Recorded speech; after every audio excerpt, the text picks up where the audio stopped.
truth is the most convincing story that maps onto reality, and that's why the central narrative is falling apart. Right now in the United States, people should not be walking around with masks. We must see the central narrative for the fiction that it is. We are Americans. While elections are sometimes messy, this was a secure election. The founders began the fight for human liberty and self-governance, and it's up to us to finish the job.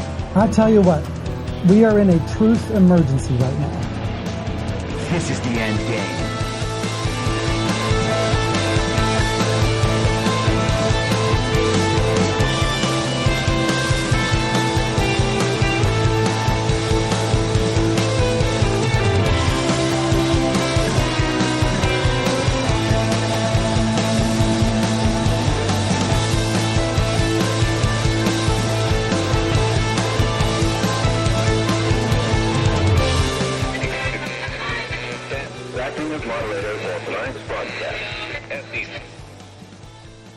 It's Thursday, May 16th, 2024, the 1,212th day of dystopia.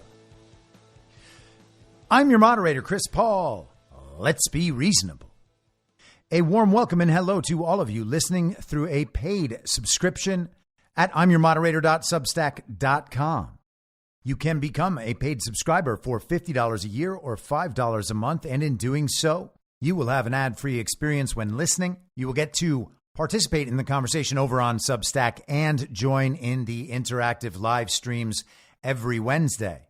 And if you can't do that, or you don't want to continue listening for free at the very same Substack address or a wide variety of podcast platforms and, of course, Rumble, all I ask is that you share it with your friends. You can find the links to the podcast, the writing, the social media, and the merch site by visiting linktree.com/I'mYourModerator. Anyone who understands the roller coaster we've been on these past few years knows we haven't reached the end yet, and there may still be hard times to come.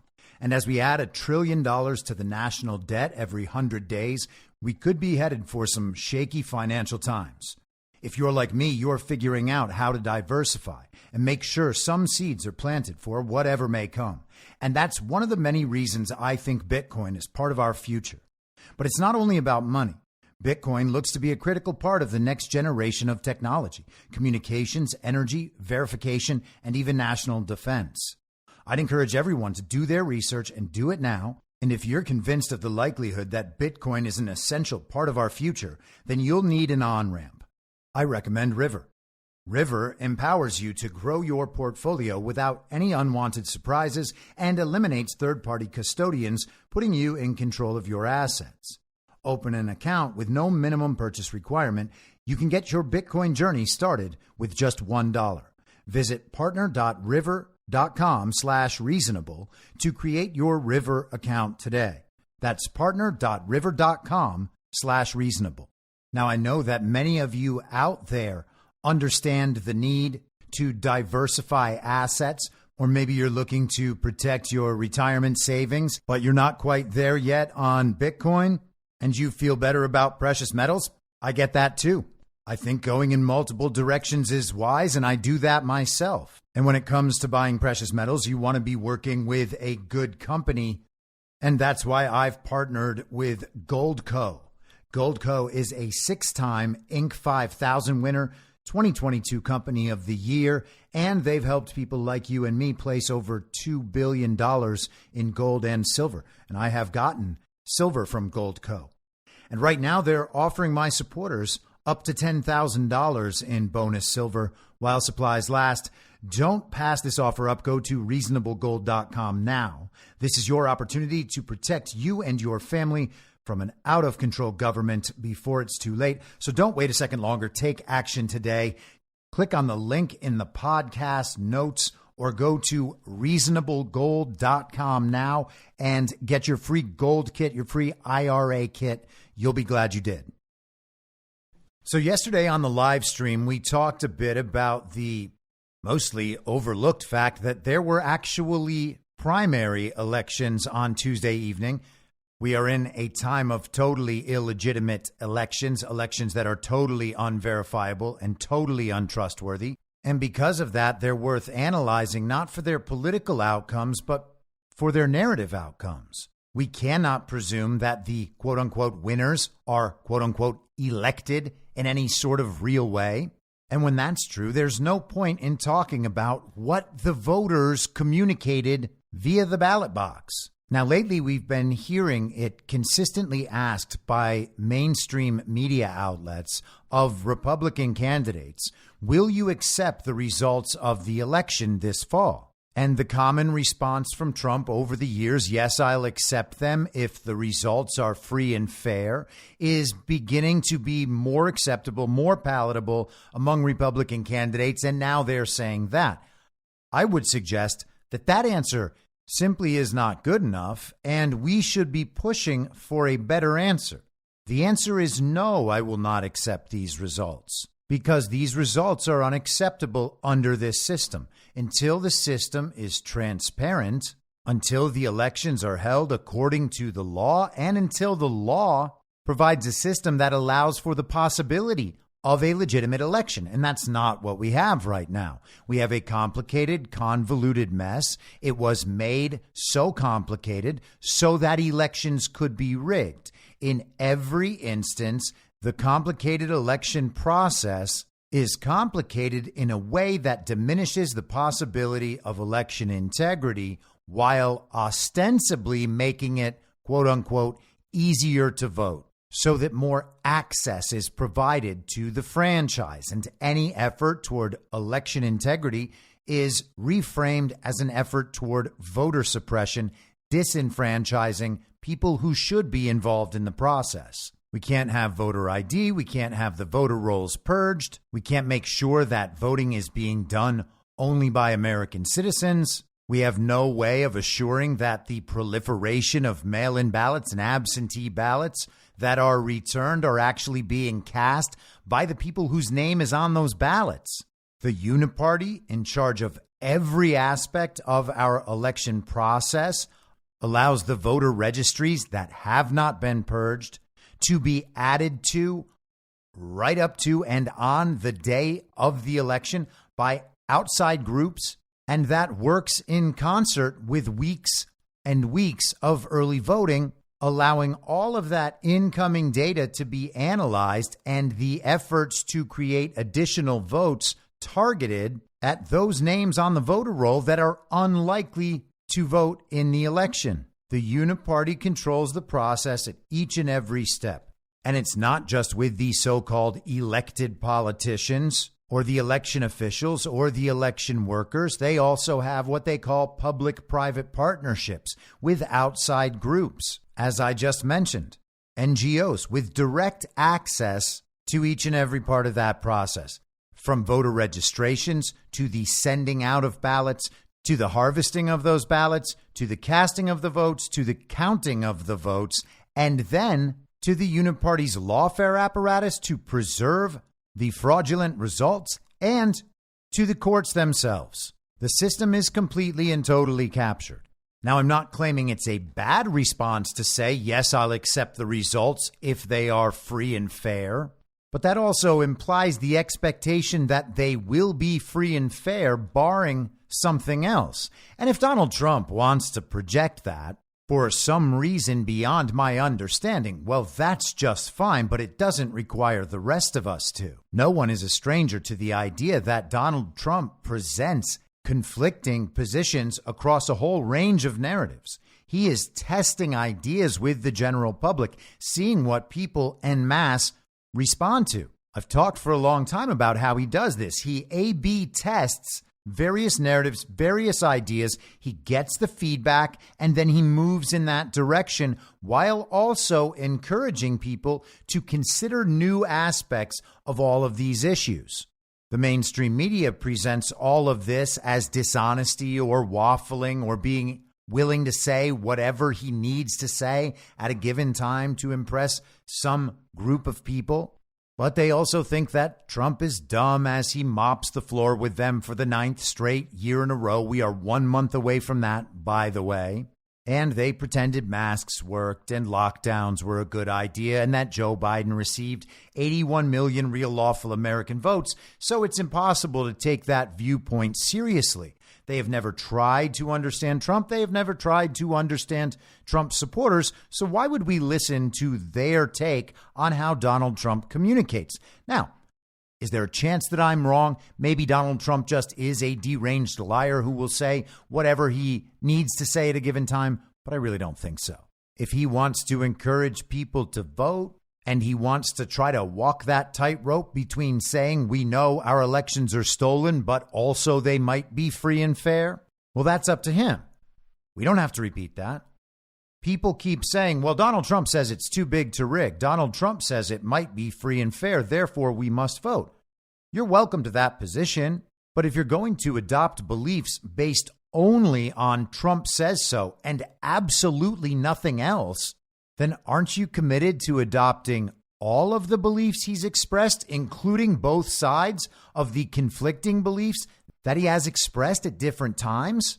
Shouldn't there be some justification for adopting the belief besides Trump says so? And again, you'll be hard-pressed to find a more passionate MAGA supporter than me, but we're not in a cult, and Donald Trump does not do our thinking for us. The entire point of this period is that we begin thinking for ourselves so that we can actually become stewards of a government of, by, and for the people, if that is indeed what we are to have. We don't get there by waiting for Donald Trump to tell us that the easiest, laziest option is actually the right one so that we can pretend we're doing it because Trump said so. The elections were stolen in 2020. They were stolen in 2022. They were stolen prior to that as well. And there's at least some chance that it's all just completely and totally fake.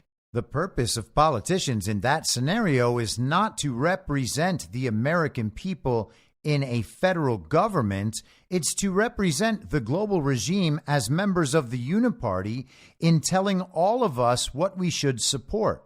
They get rid of their representatives to us when their representatives are not able to convince us to go along with the program. Now, I'm not privy to the plan. If there's some special mission, a sting operation, something going on behind the scenes that requires everyone to go out and vote, knowing that the elections aren't real, for some post-election review where only the real votes are counted and somehow then we get real elections, if that's what seems likely in 6 months, obviously we can go ahead and do that. But as I've said many times, the push right now should be toward election integrity and putting our collective foot down and saying, come on, we're never going to believe elections if they are held this way. So you have two choices.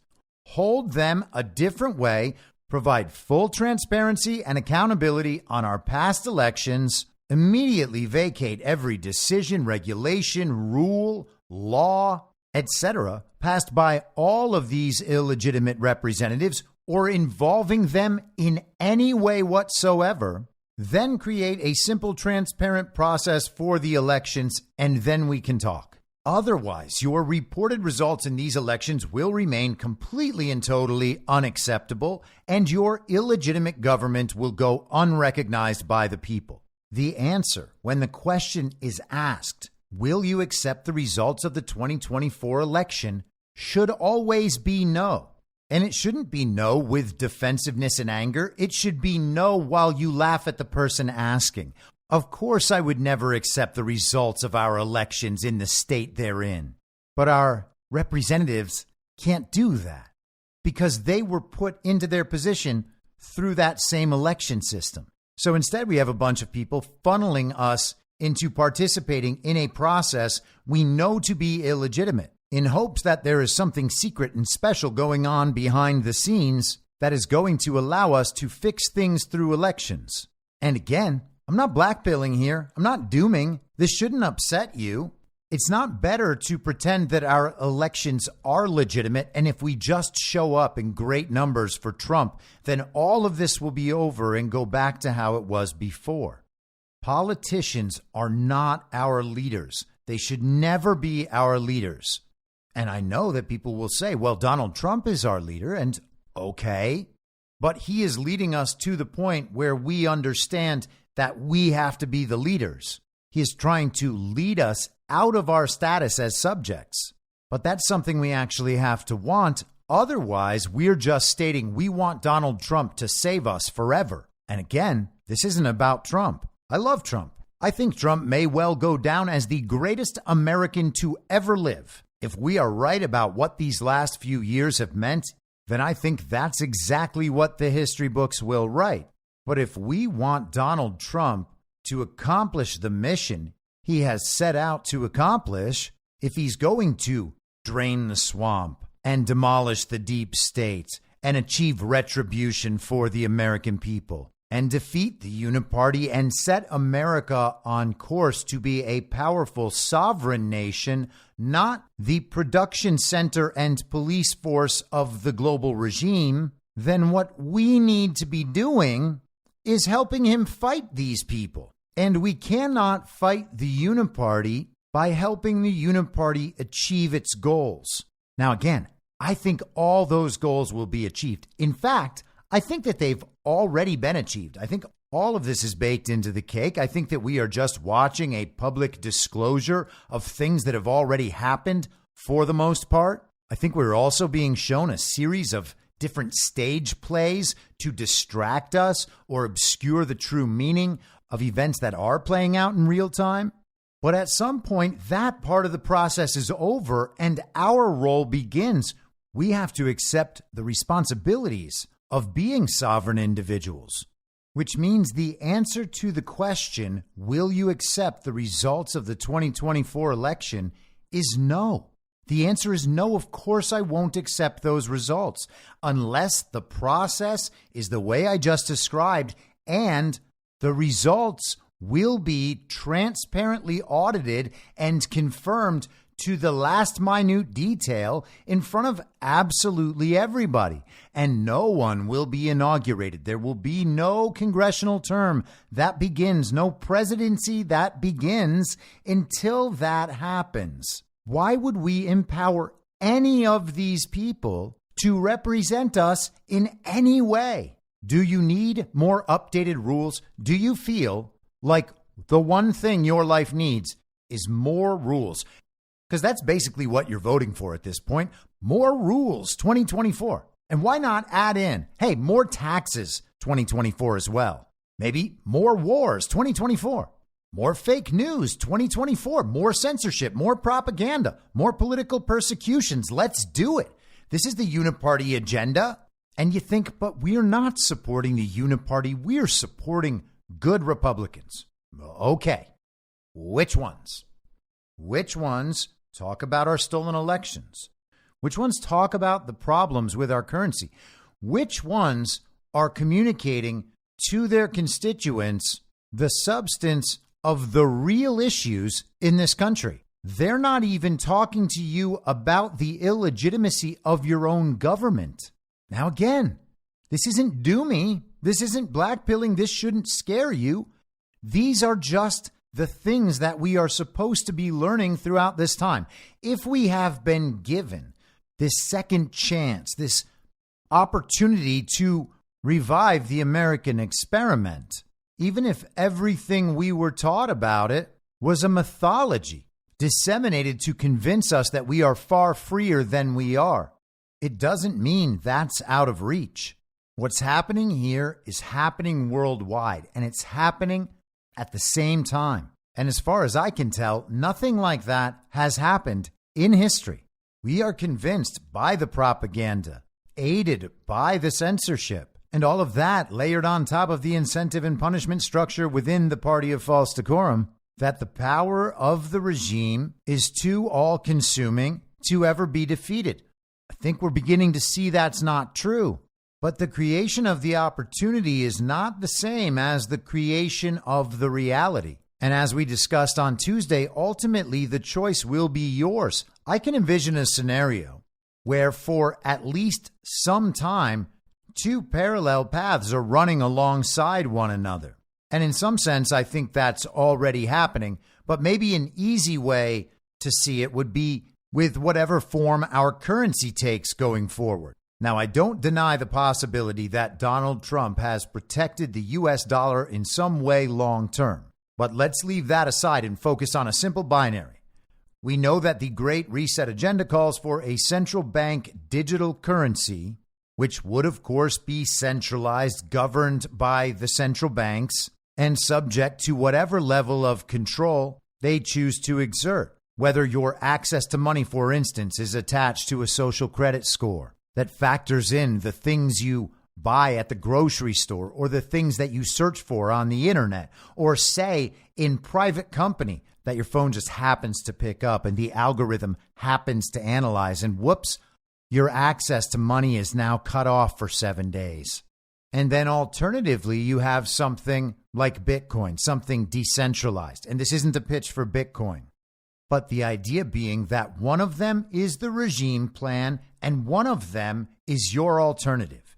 And your alternative is going to be a little more complicated, a little less convenient. It's going to be a steeper learning curve, and you're going to have to do the work in terms of developing that parallel society along with everyone else who chose the alternative. But if people are committed to that project and do it well, then eventually everyone moves in that direction. That's not the sort of thing that comes about through a simple presidential action. We got Donald Trump elected in 2024. Now we are saved. That's not going to come about by some bill that gets pushed through Congress for a future president to sign. That's going to be something that happens through people's own choice and initiative. It's going to be a choice to opt out of that system, opt into a different system, and adjust in some cases to a different way of life. Now, of course, I do not know for certain that that's the direction we're going in, but we have to consider it and we have to prepare for it. And the antithesis to that is knowingly, willingly, happily participate in a system built up and controlled by that other side, and then happily accepting the results if it seems to be something we like. And I think we have a perfect opportunity to discuss this based on the results in the Maryland Senate primaries on Tuesday, because I believe that what we are seeing is a situation whose potential outcome is Trump supporters cheering while handing the Uniparty and the global regime their best possible outcome, their best case scenario. So Tuesday evening, there were primaries in 3 states, Nebraska, West Virginia, and Maryland. In West Virginia, a man named Jim Justice, quote unquote, won the Republican primary for Senate. He is a strong Trump ally who, in his response to his quote unquote victory, said that he would do anything he can and go wherever he needs to go to help Donald Trump win and then support him in the Senate. He has consistently been a very, very strong Trump supporter. Then we go to Nebraska, where Pete Ricketts, the former Nebraska governor, has quote unquote won the Nebraska Senate primary. Ricketts is one of those sometimes Trump guys. He endorsed Trump in March after it was abundantly obvious that Trump would win the fake primaries. But he was at odds with Trump in 2022 when he endorsed a man named Jim Pillen for governor after Trump had endorsed a man named Charles Herbster. Pillen, once he assumed office, then appointed Pete Ricketts as the senator from Nebraska to replace the exiting Little Ben Sasse. So Ricketts as governor endorsed Pillen as governor, and once Pillen became governor, he gave Ricketts Ben Sasse's Senate seat.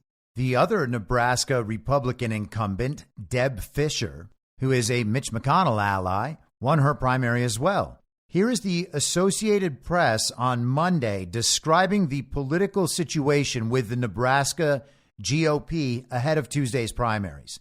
The headline, by the way, is the Nebraska GOP is rejecting all Republican congressional incumbents in Tuesday's primary election. How about that? In one of the most closely watched congressional races this year, U.S. Representative Don Bacon of Nebraska is looking to defeat a fellow Republican in Tuesday's primary election in his quest for re-election. He'll have to do it without the support of the state Republican Party, which has endorsed his primary challenger. Bacon, whose district includes the state's largest city of Omaha, isn't the only one being snubbed.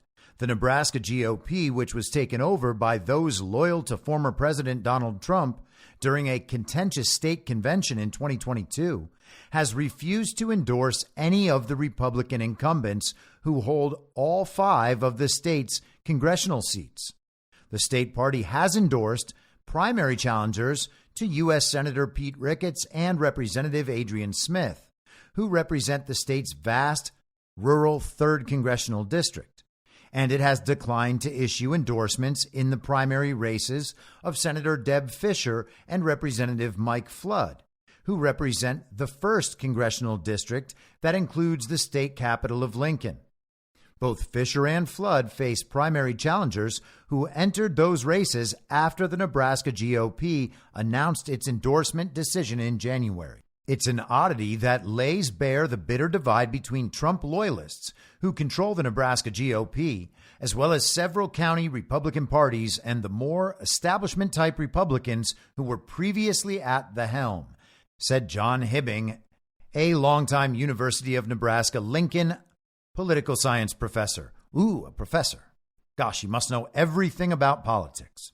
And then they go on to frame all of this narrative by quoting a bunch of people who they will describe as Republicans while framing pro-Trump Republicans as crazy and disruptive and Uniparty Republicans as responsible and mature. At the end of the article, they quote a man named Todd Watson, who's the political director of the state GOP. He says that the old leadership of the state GOP has it wrong and, quote, objectives of the party are achieved in our mind when we elect constitutional and platform Republicans to office. Electing Republicans that are not committed to the objective of the party to defend the Constitution and advance our principles as stated in our written platform and plans have been a real problem for this party and country. Now, he has that exactly right.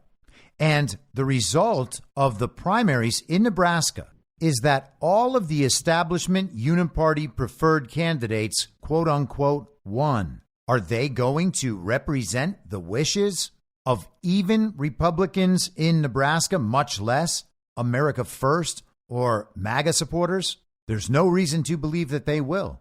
But Nebraska voters who show up to vote for Donald Trump are going to vote for each and every one of these Uniparty candidates down ballot. And who will they be helping in that situation? Will they be helping the Nebraska GOP? Nope. They were very clear and principled in their goals. We want to help elect politicians who are actually going to help Nebraska and America. But apparently there aren't any Republicans who fit those simple qualifications, so they're not endorsing anyone. Instead, they are announcing to Nebraska voters, these Republicans are not normal Republicans. These Republicans are not on your side. But what will be the option for Nebraska voters when they go to the polls? Sure, they can go out and push that button on that little iPad screen or whatever it is they do in Nebraska and cast their vote for Donald Trump. And then they can vote for people with little R's next to their name who will assume office illegitimately and immediately begin trying to thwart the Trump agenda. Republicans could sweep Nebraska, and that is still a loss in terms of the overall mission. And again, not trying to be doomy, not trying to blackpill you. Everything's going to be okay. But we have to address the problems where they exist. And this one has a big neon sign, an arrow saying, just look right here. What do we expect these Nebraska Republicans to say when they are asked? Will you accept the results and support the outcome of the 2024 election no matter who is declared the winner? Well, they're just going to say yes. And what will that mean? Who will they be supporting with that stance? The Uniparty. Why would we elect Uniparty candidates and be happy about it?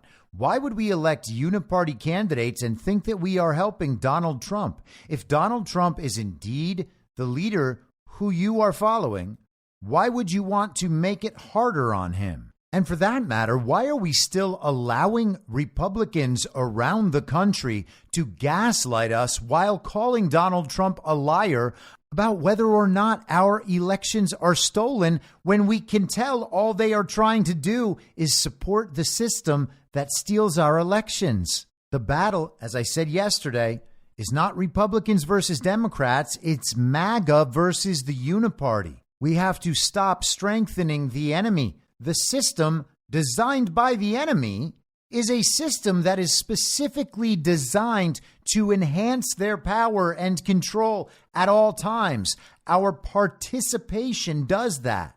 Will you accept the results of the 2024 election?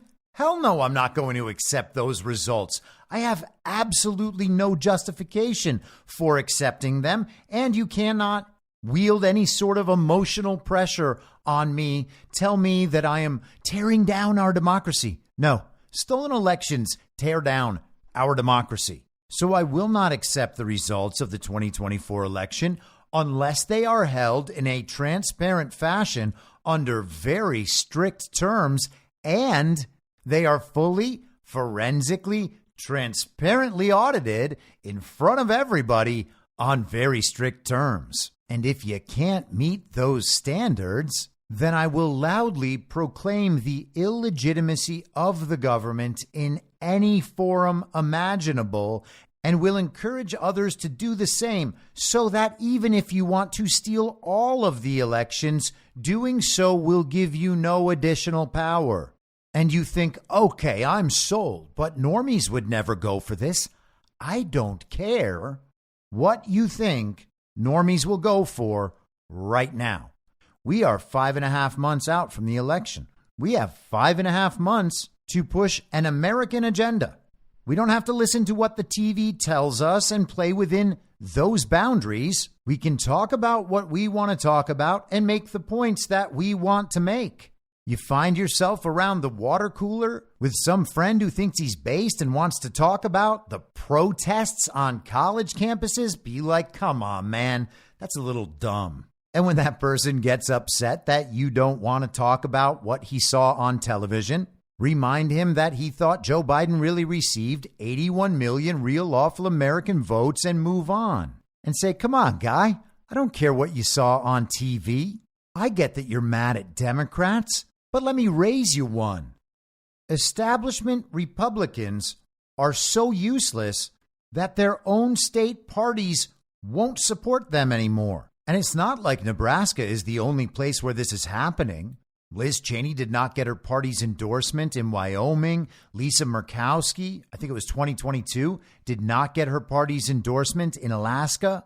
And I'm not saying that party endorsements are the litmus test or anything. I'm just making the point that this stuff isn't even a secret anymore. But in most people's minds, this is just one of those unfortunate things we have to deal with. Sure, the Republicans are corrupt too, but we have a binary choice. It's either going to be this Republican or a Democrat. And so we're better off having the Republican in there because at least they're more likely to help support President Trump. And of course, I would disagree with that. They're going into office specifically to oppose President Trump, but people worry, what other choice do we have? Well, I described one of those earlier, and maybe that's not the ideal choice, but it is a choice. You can refrain from participation altogether. You are allowed to do that. But I'm not recommending that, and I hope we don't have to go down that road. If we don't want to go down that road, what other choices do we have?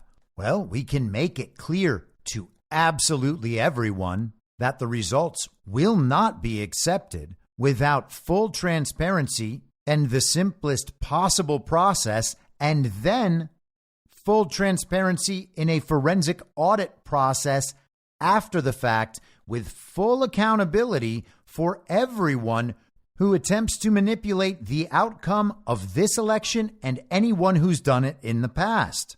We are to the point where we have been so domesticated that we need to ask permission in order to decide what it is we want.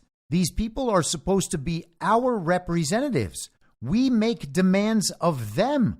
They don't demand obedience from us. That's a total inversion, a complete reversal of how this process is supposed to go.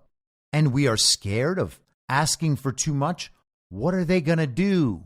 Find a way to harm us more? That's legitimately already their plan. If they intended to do good things for us, they wouldn't have to steal elections. In Nebraska, we could have a complete Republican sweep, and that would be all that much bigger a loss, and nary a single Nebraskan would raise any objection to the results because they would say, well, Nebraska's a red state. We got our 5 Republicans. We got Donald Trump. I'd say that's a good election. But of course, that's not the whole election. They also have some ballot initiatives. Here's one for 2024. Nebraska Right to Abortion Initiative. This is Ballotpedia.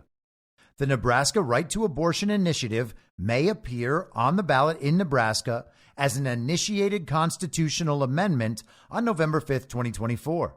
The initiative would add a new section to the Nebraska Constitution establishing a right to abortion until fetal viability, which is defined as, quote, the point in pregnancy when, in the professional judgment of the patient's treating healthcare practitioner, there is a significant likelihood of the fetus's sustained survival outside of the uterus without the application of extraordinary medical measures. So they didn't leave any objective standard. They left it up to the treating practitioner and left it to a matter of judgment of that practitioner to make sure that that fetus could survive without life support, for instance. And I guess we're just going to have to trust that these clinicians and medical providers are all making sound moral and medical judgments each and every time and not signing a blank check for any late-term, partial birth, post-birth abortion procedures that the market for fetal tissue might need them to generate. What happens when there is a full Republican sweep in Nebraska with Donald Trump winning Nebraska's electoral votes? And of course, they split those. And then hearing the media narrative that although Nebraska is a deeply red state and voters were ready to move on from Joe Biden, Nebraska Republicans are very moderate when it comes to the issue of abortion, and therefore the right to abortion in Nebraska, that ballot measure has passed. Will any Nebraska Republican stand up and say, I do not accept the results of this election without a full review? Now, the people of Nebraska might. The members of the Nebraska GOP, they might say something if they're not too concerned with rocking the boat, considering they just elected an oligarch as senator and he's pals with the governor. But the ultimate outcome of the election in 2024 in Nebraska at that point will be the best case scenario for the global regime. Everyone in Nebraska is convinced that the elections are legitimate and that Nebraska voters really are moderate about the issue of abortion. And all of a sudden you go from thinking Nebraska, that's a deep, dark red state, to Nebraska. That might as well be a blue state. What would be the substantive difference? Now, yesterday I also mentioned the primaries in Maryland. We saw all sorts of headlines and social media posts about how a man named Harry Dunn had lost his congressional primary. Harry Dunn was the giant gay man who's pals with Nancy Pelosi and played one of the Capitol Police officers in the sham J6 committee primetime television show. You'll remember he and his buddies crying along with Adam Schiff and Adam Kinzinger, talking about how January 6th was a very dark day in American history. They attacked the citadel of our democracy. I'm amazed that I'm still alive and standing here before you to tell my story. That guy ran for Congress and lost in Maryland, a deep, deep blue Democrat state. Nancy Pelosi's dad used to be mayor of Baltimore. And before that, he was a congressman from Maryland. He was a communist. He was believed to have mafia connections. His son, Nancy's brother, somehow got off after partaking in the gang rape of 2 young girls. And another of Nancy's brothers was a mayor of Baltimore. Baltimore is widely known for its crime and corruption. And of course, there is absolutely no reason whatsoever to believe that elections in Maryland could possibly be legitimate. But leaving all that aside, are we really supposed to believe that Democrats in Maryland, the deep blue state, aren't going to go out and vote for one of the TV characters involved with helping to punish Donald Trump and his insurrectionists for the very violent insurrection? It's like he was just out there running as a decoy. A man who was made a national figure couldn't win a legitimate congressional election against an unknown 35-year-old state senator? I'm not saying it's impossible, but come on. And of course, you know Maryland's elections are not legit. And so again, you leave the normie political analysis aside and say, okay, well, these elections are obviously rigged. It's Maryland. So why would the Democrats make this guy a national figure and have him run in this primary only to see him lose?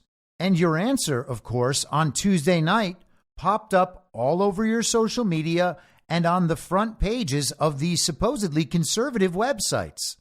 Now, I understand that their priority is generally clickbait. They're going to sell you the juiciest hot takes on the day's viral normie narratives. Their goal is to trigger emotions and get clicks and push their profit model while promoting at least some agenda, probably that of the people who keep the outlet financially viable. And of course, we need to leave open the possibility that some of the people who run these sites are just unthinking normies who really do believe that Harry Dunn losing a rigged congressional primary is somehow a sign of great victory. I really do try not to think the worst of everyone. But even if Harry Dunn was important, and even if he lost a legitimate election, all that would mean is that Democrats wanted someone else other than him. There's no way to frame this as MAGA has won another scalp. Oh, we took down one of our toughest enemies.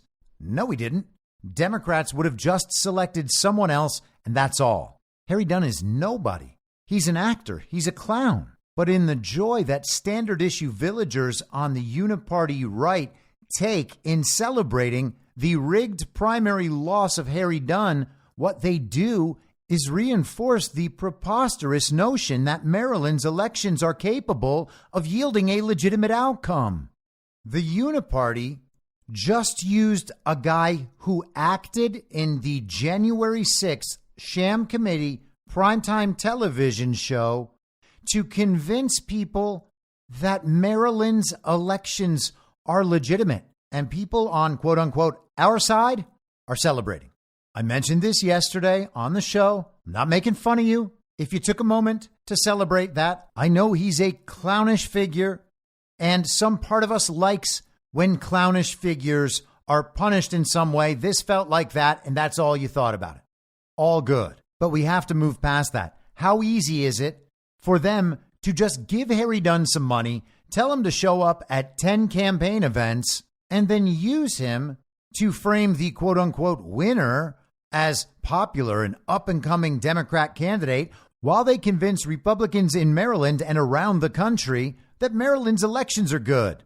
Again, a win for the regime, a win for the Uniparty is anything that keeps their election system in place. They can figure out how to ride it out for the next 4 years, subverting Donald Trump and MAGA the whole time, trying to thwart his agenda, waging lawfare, figuring out how to make it through 4 years. No matter how much destruction he does to the administrative state, they will immediately begin the process of rebuilding it once they seize back control, and it'll cost more than it ever did, which means everyone who wasn't paid off for 4 years now gets all their back pay. I'm not saying I think this will happen. I'm saying this is what they want to have happen.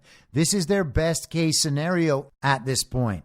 Everybody knows that Trump is popular. Everybody knows that Biden's not.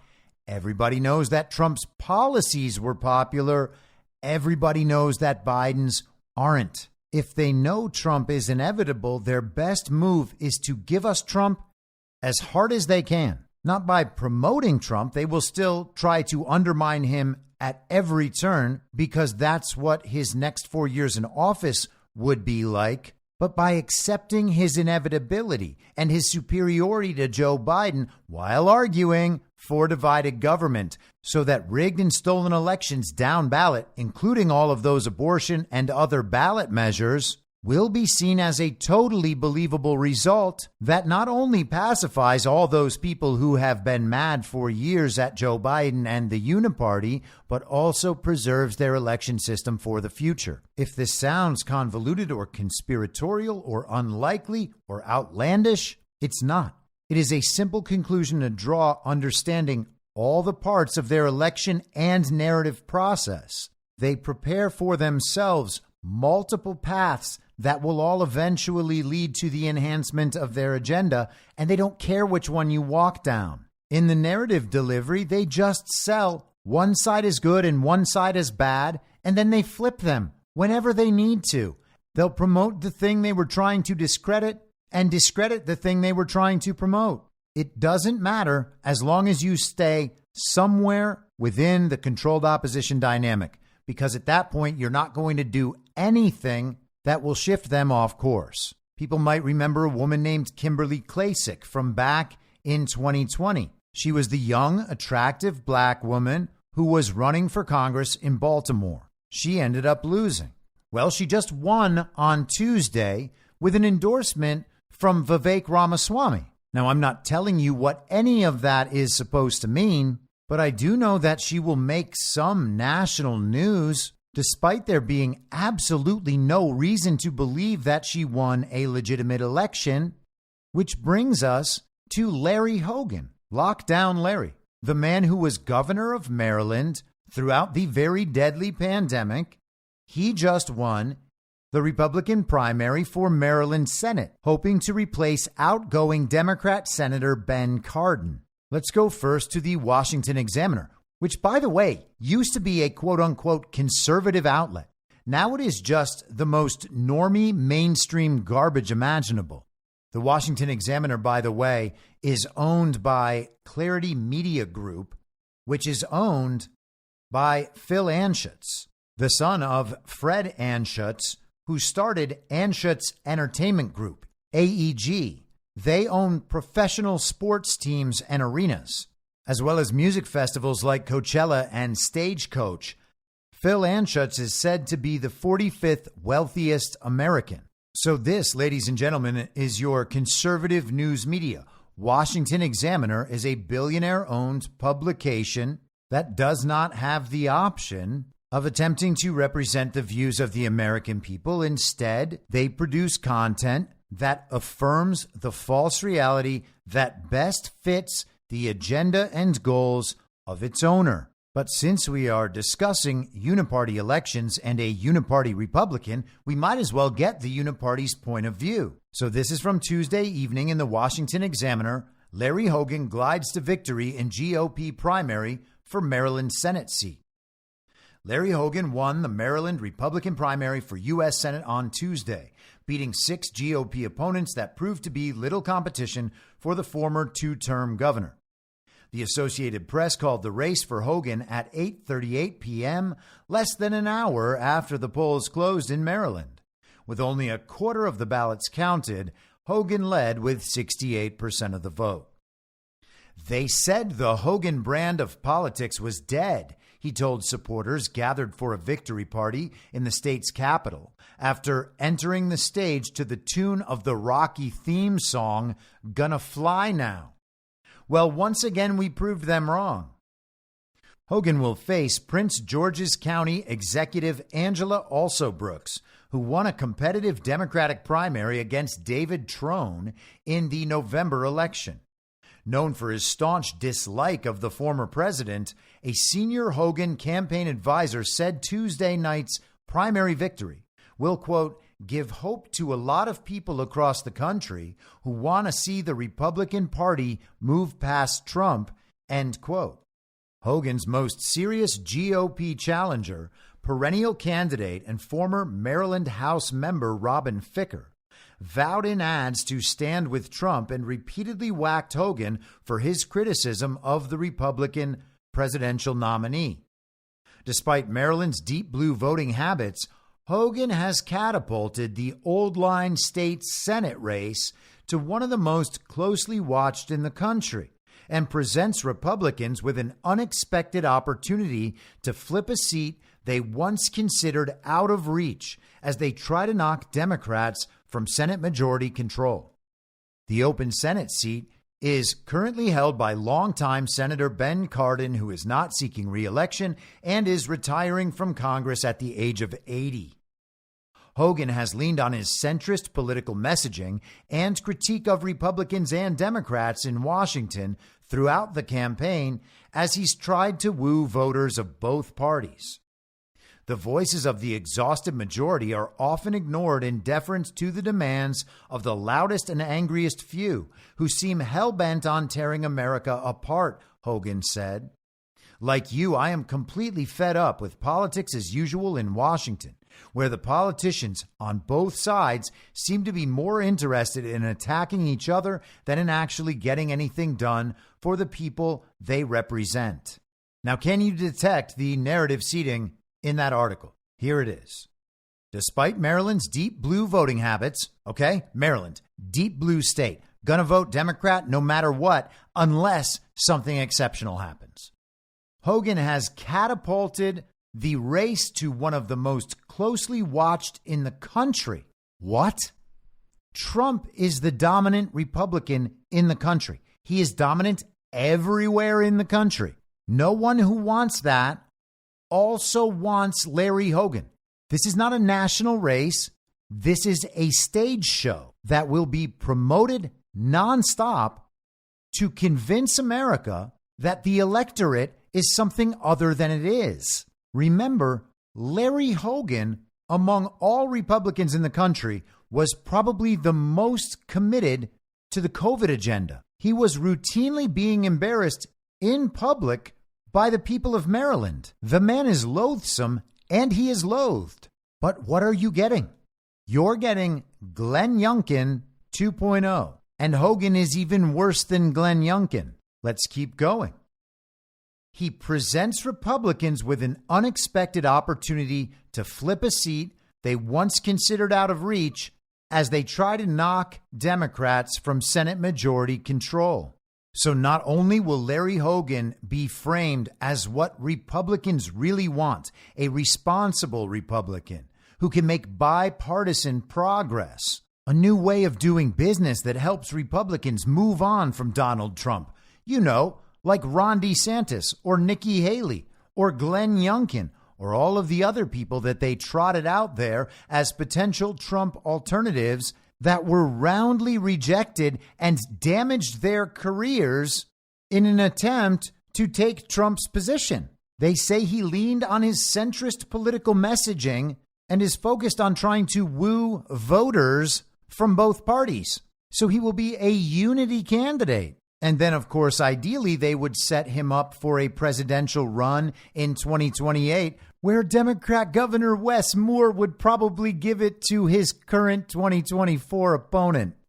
And then the Washington Examiner quotes him, claiming to represent a majority that's been exhausted into silence. There is no centrist majority. There is no establishment Republican majority. All of this is fanciful, but Larry Hogan, who went along in full with the regime's, with the Uniparty's COVID agenda as a Republican and was suggested as a potential Trump opponent or a third party, no labels Trump opponent, will now be handed a Senate seat in rigged Maryland elections that Republicans on our side just helped to legitimize. But let's continue. This is The Nation, super far left, progressive, communist outlet. Article from yesterday. Angela Also Brooks beat the big money. Now she has to beat the big Republican. Angela Also Brooks had already beaten the odds On Tuesday, in Maryland's Democratic U.S. Senate primary, the former domestic violence prosecutor and current Prince George's County executive faced U.S. Representative David Trone, one of the wealthiest men in America, a free spending monopolist who loaned his campaign close to $62 million and set a new national record for spending in a Senate primary. On the television airwaves that have traditionally set the narrative for Senate races in Maryland and other states, Also Brooks was outspent by a staggering $47.5 million to $4 million. That is what we are being told was put in to a Democrat Senate primary race in Maryland, a state with rigged elections. Yet when the votes were counted, Also Brooks beat Trone, the uber-wealthy co-owner of the Total Wines and More alcoholic beverages empire, by a comfortable 54-42 margin. It was a decisive win for grassroots, people-powered politics, and also for Also Brooks, who, if elected, would be the first black senator from Maryland and only the third black woman elected to the chamber in U.S. history. Tonight we made history, and we did it while overcoming steep odds, declared the nominee. So for anyone who's ever felt counted out, overlooked, and underestimated, I hope you share in this moment and know what's possible. What's especially possible if Also Brooks wins in November is that Democrats could retain control of the Senate, where they now hold a 51-49 majority. But that result is not guaranteed. I mean, what? Maryland. Deep blue Maryland. The result's not guaranteed. According to the far left, thenation.com, they're just bowing, genuflecting before the power of Larry Hogan? In a year where Democrats are fighting an uphill battle to keep the Senate, the party cannot afford to lose any seats. What does that mean, an uphill battle? Why would it be an uphill battle? We're told everybody hates Trump. We're told everybody loves abortion. We're told the only reason that Trump is going to win is because Joe Biden is so bad and so old, and people have just lost faith in Joe Biden. Why is it an uphill battle? We're going to be told that Americans want divided government. It should be an easy battle. By most historical measures, retaining the seat of retiring Maryland Democrat Senator Ben Cardin would not be a headache for the party. Maryland's a reliably blue state that hasn't elected a Republican senator since 1980. But everything changed in February when former Republican Governor Larry Hogan entered the race. Hogan won his primary easily on Tuesday, and he poses a formidable challenge. Though he is backed by Senate Minority Leader Mitch McConnell and the GOP money machine, Hogan is campaigning as a moderate with a record of sharply criticizing former President Donald Trump. He even considered running against Trump in the Republican presidential primaries or as a no-labels independent. But instead of fighting for the soul of the Republican Party at the national level, Hogan has refocused on Maryland and positioned himself as a managerial Republican who rejects the extreme right ideology and cult of Trump politics of the current GOP. He was pushing that message hard on Tuesday night. He said, "To my Democratic and independent friends tonight, you know me. You know my proven track record of reaching across the aisle to find common ground for the common good. You know that I'm not just going to be one more Capitol Hill Republican. You know that I have the courage to put people over politics and to put country over party. And you know that I will stand up to the current president, the former president, to the Democrat Party or the Republican Party." He is sincerely and openly pitching the Uniparty. But the happy bipartisan talk obscures a grim reality. If Hogan wins the Maryland seat in November, his first vote as U.S. Senator will be to organize the chamber under Republican leadership. And if Trump beats Democratic President Joe Biden this fall, a Republican-controlled Senate would give a huge boost to the Project 2025 plot to overturn the federal government into a hyper-partisan vehicle for the former president's ambitions. That's a message that also Brooks sought to communicate on Tuesday night when she declared that we are united in our focus to keep the Senate blue. To forge that unity, she'll focus in particular on the issue of abortion rights. While both also Brooks and Hogan say they support the right to choose, Hogan has said he is personally opposed to abortion, and as governor, he vetoed legislation that would have expanded training for abortion providers. When the veto was overridden, Hogan withheld state funding for the training. Oh, what a real Republican. This is what Republicanism is really about, just being overtly a Democrat with an R next to his name. Also, Brooks has signaled that she will make advocacy for reproductive rights a key theme of her case against Hogan, saying that the ex-governor has a, quote, record that he will have to defend, end quote. Abortion rights advocacy groups made it clear Tuesday night that they would keep the heat on Hogan, with Reproductive Freedom for All President CEO Minnie Timaraju saying, Angela Also Brooks is the candidate we need in the Senate to protect and expand reproductive freedom. And we're thrilled to see Maryland voters back her in today's primary. Republican Larry Hogan would be another rubber stamp on the GOP's agenda to ban all abortion.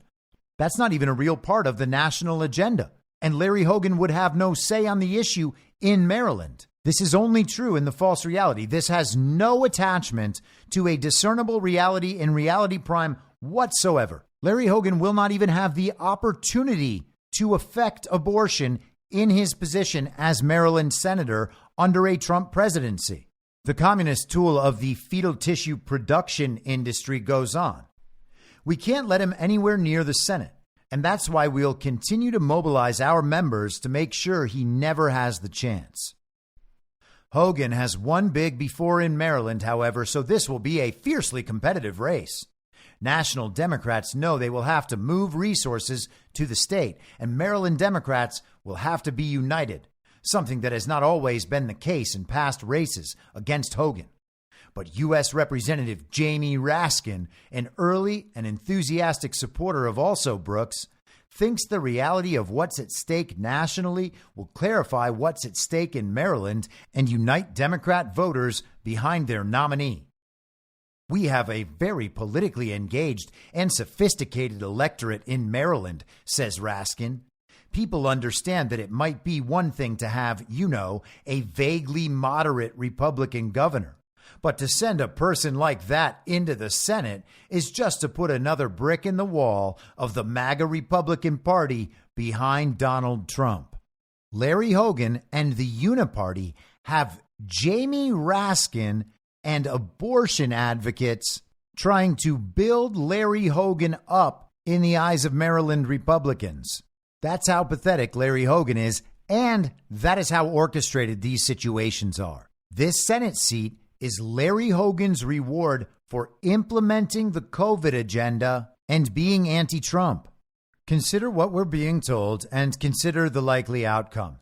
Maryland's elections are still fully rigged. I'm not in any way trying to slight anyone in Maryland who has been working on election integrity these last few years, and I certainly would never blame you for things still being the way they are. But there has been no substantial change from 2020 anywhere. The solution to our elections is not going to come through the passage of new laws and rules and regulations and election processes by people who were elected in rigged elections. I would love to pretend otherwise. There's just no reason to do that. And again, it's not dooming, it's not blackpilling, it's just how things are. And we're going to have to find a way to deal with that problem. That problem's not going to be dealt with by arguing about which side of the campus protests we're on. We have people on our side, supposedly, ostensibly, standard issue villagers on the Uniparty Right, believing that Maryland's elections are legitimate because Kimberly Klacik won and Harry Dunn lost. These are national stories with popular national faces designed to convince people that the elections are legitimate, and normie Maryland Republicans are going to believe it. if they haven't figured out yet that there's no evidence Joe Biden received 81 million real lawful American votes, stories like these will tell them that not only are Maryland elections okay and the state really is that Democratic, things are actually kind of looking up. They're going in their direction. The J6 actor, he lost, and Kim Klacik, she's super based and red-pilled. She won. And you know what? We might even get a Republican senator from Maryland. And what would the outcome be? The outcome of Maryland, like the outcome in Nebraska, would be framed as a dominant Republican win, as a rejection by voters of Joe Biden, who still, nonetheless, wanted divided government to put a check on Donald Trump's power that he is still too irresponsible to wield, as well as, of course, his tendency toward authoritarianism. That is what the media will sell us while they try to frame Trump as Hitler and us as Nazis. They will use uniparty Republicans to convince the country that the elections are legitimate, and to the extent that we go along with those narratives and all just clap along while Donald Trump comes riding in on a white horse, we'll miss the fact that he has nothing but Democrats behind him, including Nebraska Republicans and Maryland's new Republican Senator Larry Hogan. Uniparty Republicans aren't there to help us. They're there to help the Uniparty thwart Donald Trump, which is thwarting us. And we're going to applaud our own demise. Again, that is the best case scenario for the regime. Not for us, for them. They are simply handed all the tools they need to subvert Donald Trump in his next term. They preserve their election system as it has existed, and they convince millions upon millions of newly awakened Americans that actually the problem's not that bad and the problem's mostly solved. So you might as well just celebrate your win for a little while before we start calling you Nazis. And then once we bum you out enough, you'll check out. And by then they'll only have about 3.5 years to go until they have outlasted Donald Trump. Now, again, not dooming, not blackpilling. Is it a potential future? Absolutely it is. That is the one they are preparing for you right now. And how do we avoid it? Well, a couple ways. One of them is to get everybody to understand this idea that this is what the Uniparty does. They take everything from you while telling you that you are getting richer. In fact, you've never had it so good. Donald Trump won. Republicans swept in Nebraska. Larry Hogan won a Republican Senate seat in Maryland. Wow. And in just those two states, they have accomplished literally all of their goals. The best case possible scenario, and Republicans clap along with it. That doesn't have to be our future. And it won't be if people understand the idea and speak up about it. And then, of course, the other thing is to start saying right now, I will not accept the results of the 2024 election, no matter who wins, because that's always the comeback. Oh, you would accept the election results if you won. I see how it is, you lying maggots. If you win, you accept the results, and otherwise, it's an insurrection. Well, Kami, you've actually got that completely and totally backwards, and I can even show you the planning documents like the Transition Integrity Project that show very clearly that it's been planned from the highest levels not to accept the election results and then to respond with violence. But you can go on thinking it's us if you like. But that's the story, and a lot of people believe that story. You will accept the election results if you win, and you'll contest them if you lose. And a lot of people feel like they are in a bind at that point when they hear that response. There's no principled way to reply to that because it seems like you've been caught in an inconsistency. I accepted Donald Trump's win in 2016. I did not accept his quote unquote loss in 2020. I will accept his win in 2024 if he wins. But if he doesn't win, then I'm not going to accept his loss. And I guess they're kind of right, but they don't really understand why I think all those things. I get it. But also, they have a point. You're not being consistent. Here is the consistent answer. No, I will not accept the results of the 2024 election with the situation as it exists now. There is one circumstance in which I will accept the results of the 2024 election. That is, if you take the election down to its simplest possible form, getting rid of all the nonsense, the complicated, convoluted election process that includes all sorts of outside actors, that enables billions of dollars of outside funding to change our election processes and buy off election judges. And if that process is made fully transparent to everyone, and if there is a full, transparent forensic audit with full and complete access to all ballots, all of this viewable and reviewable by every single American citizen. Under those conditions, I will accept the results of the 2024 election. Under no other conditions would I ever possibly accept those results.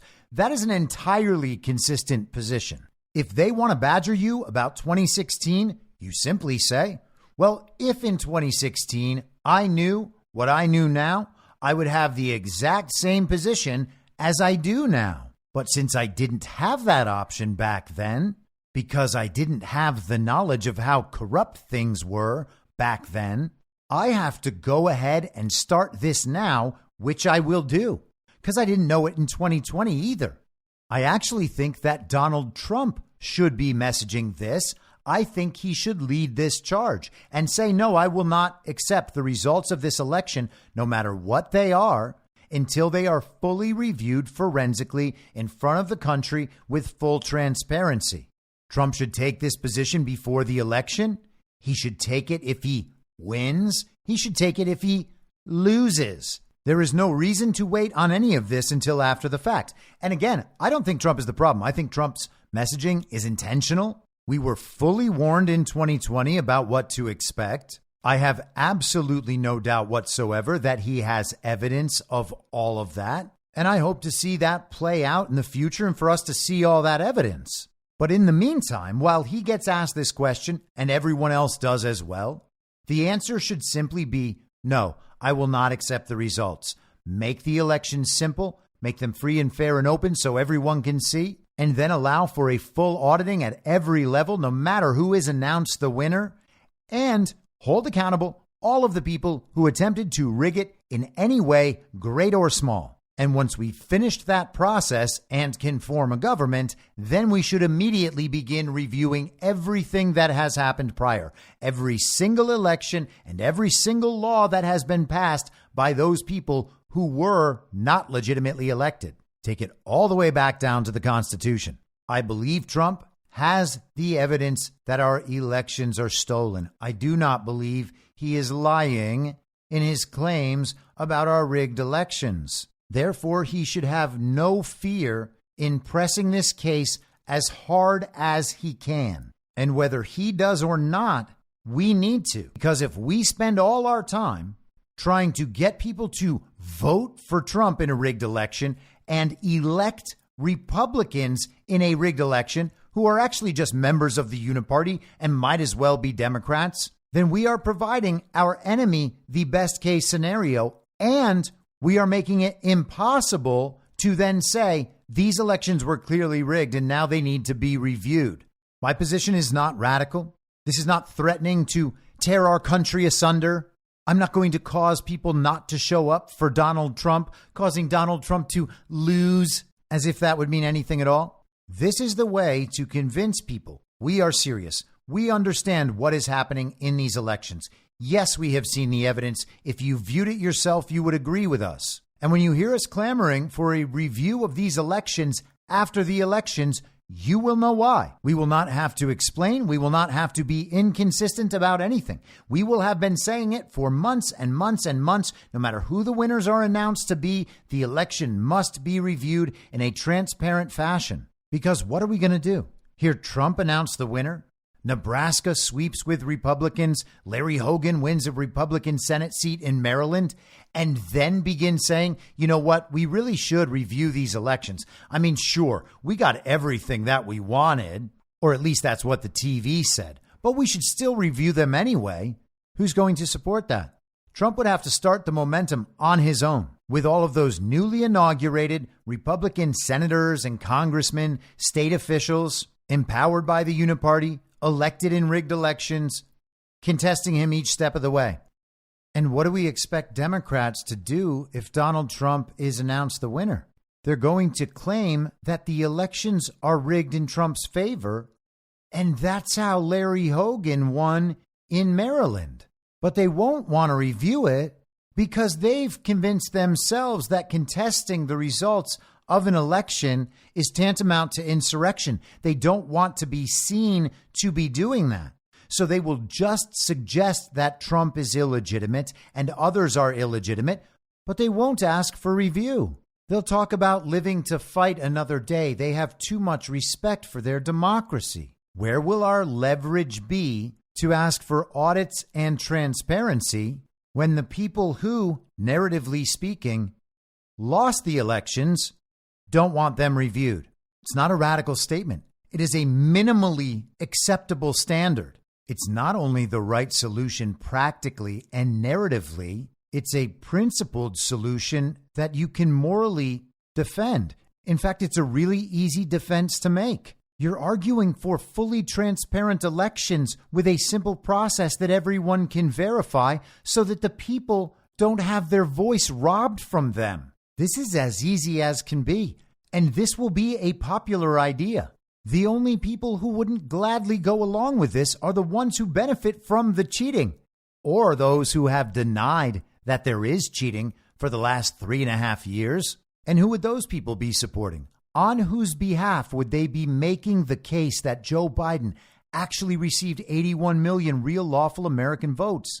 They're doing that on the Uniparty's behalf. I don't need to know any other facts about this person or your relationship with them, or what they do, or how smart they are, or what they think about absolutely anything else. On that issue alone, they are literally supporting the enemy of this country. No one in good conscience should suggest that they will accept the results of any of these elections. This doesn't delegitimize Donald Trump as a winner. This strengthens his hand going forward so that he can help fix the elections. Because if the elections were held today, standard issue villagers on the Uniparty Right would be about to give the regime and the Uniparty everything they could ever ask for. All they have to do is give us a few years of Donald Trump while they call him Adolf Hitler and us Nazis before they bring their guy right back in. And those standard issue villagers on the Uniparty Right would be clapping the entire time, and so would far too many Donald Trump supporters. Supporting one side of the Uniparty over the other is not the point. And winning in rigged elections is no kind of victory. It is not Republicans versus Democrats. It is MAGA versus the Uniparty. When you play their game, they win. The House always wins. But the House also has a really, really expensive operation to keep up. And if no one's playing, they don't get to play either. So use your leverage and break their system. That's the solution. I'll be back tomorrow at the same reasonable time on the same reasonable podcast network. I don't have a network. Masks and lockdowns don't work. They lied to you about a pandemic. And Joe Biden will never be president. In my mind, that's the end game. If you're listening to this episode for free, you can support me and support the show and the work I do by signing up for a paid subscription at imyourmoderator.substack.com. You can do so for as low as $50 a year or $5 a month. Comes out to under $0.25 per episode, and you'll blast right through the paywall for all of the writing. The merch store is www.cancelcouture.com, and you can find everything else by heading to Linktree. Linktree.com/I'm your moderator. And I'll see you soon out on the range.